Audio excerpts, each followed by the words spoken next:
Amici di Generazione No Stop, signore e signori, siamo a Progetti per l'estate con Stefano Cairone. Ciao Stefano. Ciao, ciao amici di Generazione No Stop, un bacione a tutti. Ok, allora Stefano, come ti possiamo definire? Comico, intrattenitore, cabarettista? Qual è il termine che più ti senti, te lo senti tuo? Guarda, mi hanno abituato fin da piccolo con le offese, quindi qualsiasi cosa tu mi dica per me può solo che andare bene, Omar. Quindi, vabbè. È un Diciamo che sono complimento. fascia protetta, no? Diciamo che sono un cazzaro, ecco, uno a cui piace divertirsi e che spera di riuscire ogni tanto a far divertire anche gli altri, Omar. Dai, così mi piace, dai. Allora, raccontaci innanzitutto tu, allora, a parte dico tra parentesi che tantissimi, ormai non si sa quanti anni fa, abbiamo anche fatto un programma radiofonico insieme e quindi dico, siamo partiti poi alla fine da lì, no? Sì, ci ascoltavano con il grammofono, ci ascoltavano, quindi era il dopoguerra, no? Sì, tantissimi anni, diciamo che lì ci siamo un po' conosciuti, frequentati, insomma è nata un po' la passione ad entrambi per questo mondo dello spettacolo. Ma poi che cosa è successo? Cosa hai fatto poi? La prima cosa che hai fatto quindi nel mondo, in questo pazzo mondo? Ho fatto quello che fanno quasi tutti quelli che iniziano a fare il mio percorso, ovvero ho iniziato a fare i villaggi turistici con Valtour, quando ai tempi Valtour era proprio il top, era il massimo che ci potesse essere in ambito di animazione. E lì cominci a tastare il palco, cominci a prendere gusto con i primi applausi, le prime risate, con questo contatto con la gente che ti fa star bene e che insomma sta bene quando sei lì su. E quindi cominci a prenderci un po' gusto, Omar, insomma, tu sai di cosa sto parlando. E quindi niente, poi tornato dai villaggi insieme a Domenico Dispoto, grandissimo comico cabarettista che saluto se ci sta guardando, e abbiamo provato a cominciare a fare le prime serate, scrivere i nostri primi spettacoli con pezzi inediti. La cosa ci divertiva tanto. Poi si è avvicinato a noi anche Salvatore Salvuccio, con la quale poi abbiamo messo su il trio Sorci Verdi e abbiamo iniziato a fare, sai, i video questi che adesso vanno tantissimo sul web, però Sì. quando facevamo noi non eravamo Vi trovano ancora questi video i Sorci Verdi. i Sorci Verdi, video assolutamente inediti, creati da noi, insomma ideati da noi e andavano fortissimo. Poi, che vuoi, la vita non sempre va di pari passo con i nostri sogni, quindi Strade. ho dovuto andare via, Salvatore ha dovuto seguire il lavoro, io ero troppo legato al mondo dello spettacolo e ho continuato da solo e insomma mi sono avventurato in una serie di cose, Omar, quindi siamo partiti. Ti sei avventurato in una serie di cose per iniziare quali? La prima, dove poi tutti mi hanno preso per pazzo, mi sono presentato da solo, senza manager, senza nessuno e senza neanche un curriculum alle spalle, a Eccezionale veramente, sulla 7. Programma Veramente di Diego Abbatantuono. Sì, contro ogni previsione lì mi hanno preso e sono arrivato anche ai quarti di finale, quindi gran bella soddisfazione. Poi lì ho capito cosa c'era da sistemare, ho provato a sistemarlo e sono andato avanti, ho continuato per la mia strada. L'anno scorso sono stato uno dei comici di punta del programma Tele Siculissimi su Video Mediterraneo. Prima ancora avevo fatto i laboratori di Sicilia Cabaret, però lì effettivamente era un po' complicato per me andare 2 volte a settimana a Palermo, quindi insomma lì non riuscivo a coltivare quello. Belle esperienze che comunque lasciano sempre qualcosa dentro. Ma guarda, già che mi hanno lasciato l'amicizia con tanti colleghi, tanti amici, questo è quello che alla fine conta di più. Poi in mezzo mettici tante serate, tante piazze, tanti spettacoli, l'organizzazione di tanti eventi che poi quando riesci lo tuo e lo crei tu e ottiene buoni risultati, ha successo, se vogliamo usare questa parola, è quello che ti riempie, quello che dà senso a quello che facciamo. Sì, poi ci sono stati diversi spettacoli appunto anche nelle piazze dei vari comuni e questo quindi ti ha continuato a gasare perché quando la gente poi ride è una bella soddisfazione, no? Figurati, ho avuto anche modo e piacere di dividere il palco con gente che fin da piccoli ho sempre visto come maestri, vedi Migone, Dado, insomma tanti personaggi che proprio insomma, solo all'idea di stare sul palco con loro già è un'emozione quella. Poi diciamo magari per chi non conosce, lo diciamo per chi non conosce, magari Paolo Migone è quello con l'occhio nero, giusto, che faceva Zelig, se non ricordo male. Alice guarda i gatti guardano le alici, ti ricordi?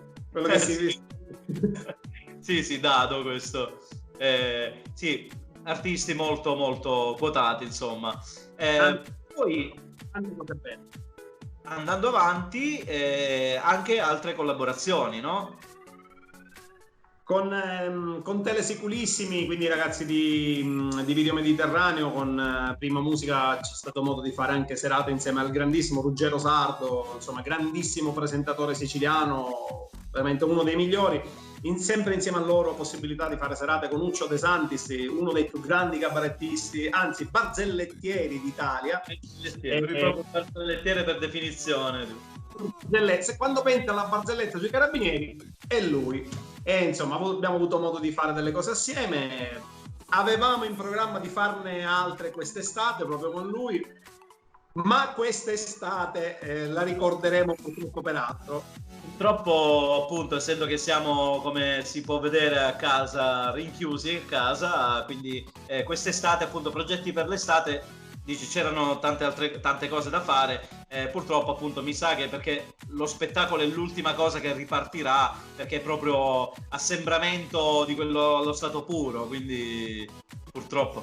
L'unico caso nella storia dello spettacolo che the show must go non on, perché non stavolta show must go off quest'anno.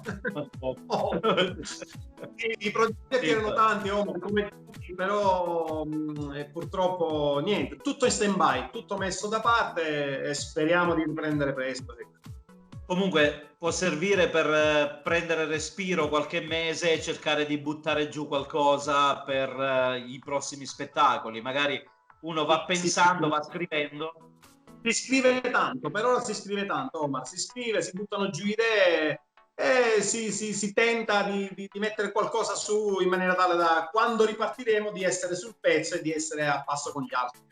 Sì, anche perché è bene, lo ricordiamo noi quasi in ogni intervista, che comunque appassionarsi in qualcosa, cioè che devi comunque far qualcosa, devi comunque, è bello fare, che sia nell'ambito musicale, sia nella danza, sia in qualsiasi ambito, nel tuo caso del cabaret, quindi appassionarsi vuol dire poi nel tempo in cui ti puoi ritagliare riesci a creare qualcosa, ed è bello questo. Sfogo mentale, Omar, perché se ci si butta a capofitto solo sul lavoro, sui problemi e tutto quello che è, finisci con l'invecchiare dentro. Invece se ti trovi qualcosa che ti dà stimolo, che ti dà la voglia di fare sempre qualcosa di nuovo, di reinventarti sempre, ti mantieni, insomma, e ti distrai mentalmente. Poi questo è un bel lavoro, è un bel modo per distrarsi, perché ti dà possibilità di girare tante piazze, conoscere tanta gente, avere a che fare con tanta gente, ed è bellissimo. Poi, come dico sempre io, caro Omar, chi non ride non è una persona seria, quindi vai, regaliamo, facciamoci regalare sorrisi a tutti, perché è la motrice della vita. Perché comunque anche per ridere a delle battute ci vuole cultura, nel senso che comunque magari spesso persone non capiscono neanche le battute, quindi è un problema anche quello, quindi è una persona seria, perché comunque una persona seria deve cosa c'è dietro una battuta, perché tu arrivi lì sul palco, la spari così, strappi quel sorriso ed è finita lì, ma dietro quella battuta ci sono prove, scrittura, provarne una che non funziona, una che funziona un po' meglio, limarla, sistemarla, confrontarti con qualcuno e poi arrivi alla battuta, insomma. È un fatto questo lavoro. E dopo tutto questo lavoro che c'è dietro uno spettacolo intero, dopo tutte queste prove, scrivere, tutto il resto, poi ci arriva sempre quello che ti dice: ah, tu fa un babbo un capo palco, e ti ha distrutto e non sai cosa dire. Il fondo è non solo capo palco. Sì, non solo sul palco, perché alla fine devo lasciare. Ma cosa si prova a vedere appunto le persone che stanno ridendo di una battuta che tu appunto hai buttato sudori per scrivere, quindi quella soddisfazione interna che... È il massimo, è come il cantante che sente cantare la sua canzone piuttosto che il pittore che vede folla alla sua prima mostra. È uguale, è una forma di arte anche quella, nel senso, se riesci a far ridere e arriva l'applauso vuol dire che sei riuscito, vuol dire che hai fatto bene, altrimenti vuol dire che c'è qualcosa da rivedere. E capita, quindi arrivi a casa come un cane bastonato, ti rimetti giù, ti rimetti a studiare, sistemi, correggi e speri di fare meglio la prossima volta. È così. Ma dimmi una cosa, così tra di noi, ma ho sentito che cioè, hai litigato con tua moglie, dicono. Cioè, sei stata a forum e hai litigato. Aspetta, non arriva tanto, aspetta. Con una moglie. Diciamo che ho litigato con una moglie e per colpa mia ho fatto litigare un'altra moglie e diciamo che un'altra moglie ancora era a casa a ridersela, capito? Un po' di mogli così, un po' sparse in giro per l'Italia. Quindi hai partecipato una volta a forum o più di una volta, che non ricordo? No, la prima volta ho litigato con una moglie che non era la tua, diciamolo, no? La mia era per il pubblico che se la rideva. Invece la seconda volta invece ero l'amante, quindi causa della fine del matrimonio di un'altra moglie, e anche in questo caso era lì mia moglie che se la rideva. Ma la cosa fantastica, questa te la dico, che è la prima volta che sono andato a forum per farti capire quanto la gente sia radicata e affezionata a questo programma. La prima volta ero lì che litigavo con una pseudo moglie di milanese, penso che fosse. Quando sono tornato, dopo la messa in onda del programma, io il sabato sono andato al mercato qui in paese con la mia di moglie, quella reale, quella di qua. E una signora è uscita fuori con una battuta, dice: ma te la dico come l'ha detto, tale facce tosta, un sola mala figura che fece questa moglie, chi da su pigliare riga. Sì, ma ti sei rimesso, no, ci su pigliare riga, dico, guarda un po'. Il potere della TV, questo. Anche se diciamo che con me qui in paese ci ha perso un po', perché per colpa mia non se lo guarda più nessuno. Bene, allora Stefano, io ti voglio salutare e diciamo che speriamo che quest'estate riparta il prima possibile. Se riuscirà a ripartire con gli spettacoli sarà difficile, però insomma noi ce lo auguriamo e vedremo insomma al più presto, magari si recupererà poi settembre, ottobre, novembre, speriamo insomma di ripartire al più presto. Incrocio le dita, Omar, e speriamo di poter di tornare a fare il prima possibile quello che facevamo, anche perché fa bene a noi, perché torniamo sul palco, fa bene alla gente perché ridere ce n'è e ce ne sarà tantissimo bisogno per riprendere. Adesso comunque ci dedichiamo un po' a quello che fanno un po' tutti, quindi invito anch'io. Sì, praticamente l'appuntamento fisso è mangiare, poi alle 18 c'è il flash mob in balcone, alle 19 c'è la conferenza stampa di Conte, alle 20 stampi le autocertificazioni, strappi quelle di prima e passano le giornate, insomma, così come tutti quanti. Però... Chi mi ha detto che conta le mattonelle, tu hai contato le mattonelle, sai quante mattonelle hai a casa? C'è chi le conta e già sa quante mattonelle c'ha. Io gli ho dato il nome perché già sorprendevano, dice com'è, a quella la chiami una, allora c'ho Teresa, Concetta, Nunzia, non le dire tutte però, perché tutte nomi femminile, che mattonella. E non ti dico quelle del bagno, però nel bagno c'ho il mosaico, se poi ti dico i nomi di tutti. No, va bene così, va bene. Sulla parola ti credo. Ok, grazie mille Stefano. Anzi, come ha detto il sindaco di Messina, che mi è piaciuto tantissimo, l'hashtag per queste feste, lo sai qual è l'hashtag per queste feste? Io arrusto a casa. Sì, vabbè. Quindi Ok.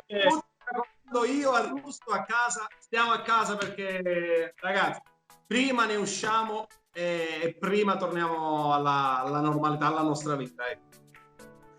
Grazie Stefano Cairone, grazie Grazie. mille. Un saluto ai ragazzi e a tutti gli amici di Generazione Non Stop. A presto, ragazzi. Ciao caro. Un bacione.